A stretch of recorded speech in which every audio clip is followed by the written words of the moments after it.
What's up everyone, and welcome back to Myles of Bacon Games. In the first video of 2024, I'm incredibly excited to talk about my first impressions of Prince of Persia: The Lost Crown. Content for this preview was captioned on PlayStation 5 and contains no spoilers. With Ubisoft releasing Prince of Persia: The Lost Crown on January 18th, I thought I would dive into the recently released demo to get a peek behind the curtain before the full game releases. While I personally wasn't blown away by what I experienced, I think it was still a strong enough showing to make me feel confident that the full game is going to be a great time. My less enthusiastic feelings really just stem from some of the all too familiar design choices, but this doesn't make the game bad. In fact, so far, I think it's really good. Starting with combat, you'll start the demo with a quick tutorial learning to use Sargon's basic moves.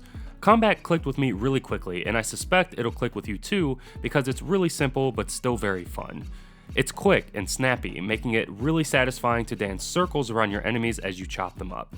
Parrying feels good too, as it's easily telegraphed, keeping it from being a tedious aspect of the game's fast-paced combat.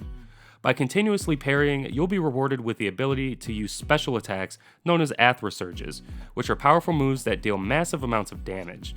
They're usually accompanied by a flashy animation sequence and a cool finishing move. This is a pretty familiar mechanic, but it still feels nice to accomplish regardless. Like combat, traversal feels quick and snappy. Sargon is agile, and that agility is what you'll use to navigate your way through many of the deadly traps in the environment, like wall spikes, swinging saws, and more. You can be as agile as your fingers on the controller will allow you to be to get around them. When it comes to exploration, this 2D Metroidvania style platformer strikes a nice balance between not being too tedious but still offering challenge and reward. Prince of Persia: The Lost Crown relies mostly on its tight combat and traversal to push the experience forward, using exploration as a rewarding side activity should you want to explore it. As for gameplay innovations, this game introduces memory shards, which give you the ability to take a snapshot of an area you don't have the ability or item to traverse through at first, and receive a notification later when you've acquired that ability or item that lets you pass through that area. Veterans of the 2D Metroidvania genre will attest to how frustrating it can be to have to try to remember where or what area it was that you have to go back to now that you're properly equipped to go through it.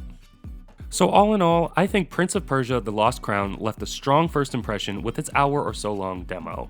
The game will be releasing on January 18th for around $50 or so, and I think that's a great price for it given what was shown in this demo. And though it didn't necessarily blow me away, I still think this will be our first hit of 2024.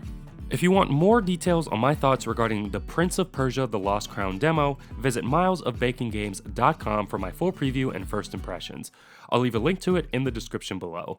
If you like this video, please hit the like button and subscribe for more reviews. You can also follow me on Twitter at MylesOfGames and on Instagram at MylesOfBaconGames for daily content. Thanks for watching, and I'll see you guys next time.